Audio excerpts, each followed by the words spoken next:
El santo del día. San Gabriel de la Dolorosa, copatrón de la juventud católica italiana. 27 de febrero. A los 4 años quedó huérfano de madre. El papá, que era un excelente católico, se preocupó por darle una educación esmerada, mediante la cual logró ir dominando su carácter fuerte, que era muy propenso a estallar en arranques de ira y de mal genio. Tuvo la suerte de educarse con dos comunidades de excelentes educadores, los hermanos cristianos y los padres jesuitas, y las enseñanzas recibidas en el colegio le ayudaron mucho para resistir los ataques de sus pasiones y de la mundanalidad. El joven era sumamente esmerado en vestirse a la última moda, y sus facciones elegantes y su fino trato, a la vez que su rebosante alegría y la gran agilidad para bailar, lo hacían el preferido de las muchachas en las fiestas. Su lectura favorita eran las novelas, pero le sucedía como en otro tiempo a San Ignacio, que al leer novelas en el momento sentía emoción y agrado, pero después le quedaba en el alma una profunda tristeza y un mortal hastío y abatimiento. Sus amigos lo llamaban el enamoradizo, pero los amores mundanos eran como un puñal forrado con miel, dulces por fuera y dolorosos en el alma. En una de las 40 cartas que de él se conservan, le escribe a un antiguo amigo cuando ya se ha enterado, cuando ya se ha entrado de religioso: mi buen colega, si quieres mantener tu alma libre de pecado y sin la esclavitud de las pasiones y de las malas costumbres, tienes que huir siempre de la lectura de novelas y del asistir a teatros donde se dan representaciones mundanas. Mucho cuidado con las reuniones donde hay licor y con las fiestas donde hay sensualidad, y huye siempre de toda lectura que pueda hacer daño a tu alma. Yo creo que si yo hubiera permanecido en el mundo no habría conseguido la salvación de mi alma. Dirás que me divertí bastante, pues de todo ello no me queda sino amargura, remordimiento y temor y hastío. Perdóname si te di algún mal ejemplo, y pídele a Dios que me perdone también a mí. Al terminar su bachillerato y cuando ya iba a empezar sus estudios universitarios, Dios lo llamó a la conversión por medio de una grave enfermedad. Lleno de susto, prometió que si se curaba de aquel mal, se iría de religioso, pero apenas estuvo bien de salud, olvidó su promesa y siguió gozando del mundo. Un año después se enferma mucho más gravemente, una laringitis que trata de ahogarlo y que casi lo lleva al sepulcro. Lleno de fe, invoca la intercesión de un santo jesuita martirizado en las misiones y promete irse de religioso. Y al colocarse una reliquia de aquel mártir sobre su pecho, se queda dormido y cuando despierta está curado milagrosamente. Pero apenas se repone de su enfermedad, empieza otra vez el atractivo de las fiestas y de los enamoramientos y olvida su promesa.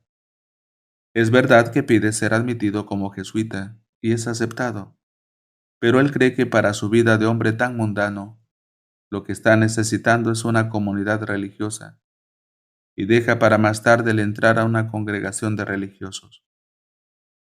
Estalla la peste del cólera en Italia. Miles y miles de personas van muriendo día por día, y el día menos pensado, muere la hermana que él más quiere. Considera que esto es un llamado muy serio de Dios para que se vaya de religioso. Habla con su padre, pero a este le parece que un joven tan amigo de las fiestas mundanas se va a aburrir demasiado en un convento, y que la vocación no le va a durar quizá ni siquiera unos meses. Pero un día asiste a una procesión con la imagen de la Virgen Santísima. Nuestro joven siempre le ha tenido una gran devoción a la Madre de Dios, y probablemente esta devoción fue la que logró librarlo de las trampas del mundo, y en plena procesión levanta sus ojos hacia la imagen de la Virgen y ve que ella lo mira fijamente con una mirada que jamás había sentido en su vida. Ante esto ya no puede resistir más, se va donde su padre a rogarle que lo deje irse de religioso. El buen hombre le pide el parecer al confesor de su hijo, y recibida la aprobación de este santo sacerdote, le concede el permiso de entrar a una comunidad bien rígida y rigurosa, los padres pasionistas. Al entrar de religioso, se cambia el nombre y en adelante se llamará Gabriel de la Dolorosa. Gabriel, que significa el que lleva mensajes de Dios, y de la Dolorosa, porque su devoción mariana más querida consiste en recordar los 7 dolores o penas que sufrió la Virgen María. Desde entonces será un hombre totalmente transformado. Gabriel había gozado siempre de muchas comodidades en la vida y le había dado gusto a sus sentidos, y ahora entra a una comunidad donde se ayuna y donde la alimentación es tosca y nada variada. Los primeros meses sufre un verdadero martirio con este cambio tan brusco, pero nadie le oye jamás una queja, ni lo ve triste o disgustado. Gabriel lo que hacía lo hacía con toda el alma.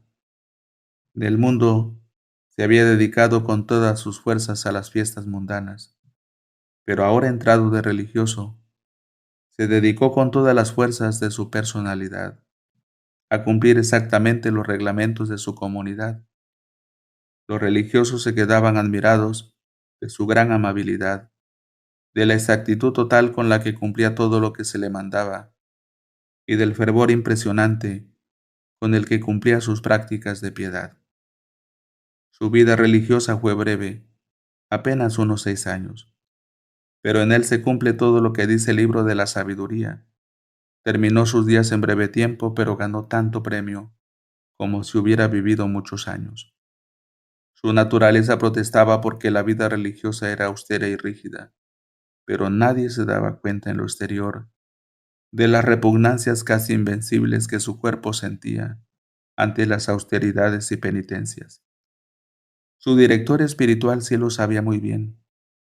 Al empezar los estudios en el seminario mayor para prepararse al sacerdocio, leyó unas palabras que le sirvieron como de lema para todos sus estudios y fueron escritas por un sabio de su comunidad, San Vicente María Strambi. Son las siguientes: los que se preparan para ser predicadores o catequistas, piensen que mientras estudian, que una inmensa cantidad de pobres pecadores les suplica diciendo: por favor, prepárense bien, para que logren llevarnos a nosotros a la eterna salvación. Este consejo tan provechoso lo incitó a dedicarse a los estudios religiosos con todo el entusiasmo de su espíritu. Cuando ya Gabriel estaba bastante cerca de llegar al sacerdocio, le llega la terrible enfermedad de la tuberculosis. Tiene que recluirse en la enfermería y allí acepta con toda alegría y gran paciencia lo que Dios ha permitido que le suceda, de vómito de sangre en vómito de sangre, de ahogo en ahogo. Vive todo un año repitiendo de vez en cuando lo que Jesús decía en el huerto de los olivos: Padre, si es posible, que pase de mí este cáliz de amargura, que se cumpla en mí tu santa voluntad.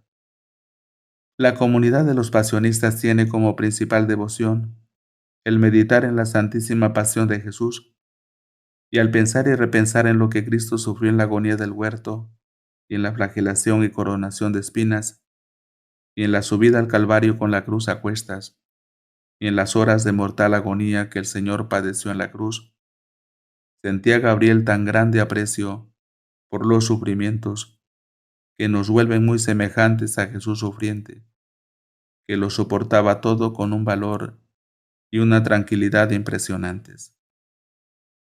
Pero había otra gran ayuda que lo llenaba de valor y esperanza, y era su fervorosa devoción a la Madre de Dios. Su libro mariano preferido era Las Glorias de María, escrito por San Alfonso, un libro que consuela mucho a los pecadores y débiles, y que aunque lo leamos 10 veces, todas las veces nos parece nuevo e impresionante. La devoción a la Santísima Virgen llevó a Gabriel a grados altísimos de santidad. A un religioso le aconsejaba: no hay que fijar la mirada en rostros hermosos, porque esto enciende mucho las pasiones. A otro le decía, lo que más me ayuda a vivir con el alma en paz es pensar en la presencia de Dios, el recordar que los ojos de Dios siempre me están mirando y sus oídos me están oyendo a toda hora, y que el Señor pagará todo lo que se hace por él, aunque sea regalar a otro un vaso de agua. Y el 27 de febrero de 1862, después de recibir los santos sacramentos y de haber pedido perdón a todos por cualquier mal ejemplo que les hubiera podido dar, cruzó sus manos sobre el pecho y quedó como si estuviera plácidamente dormido.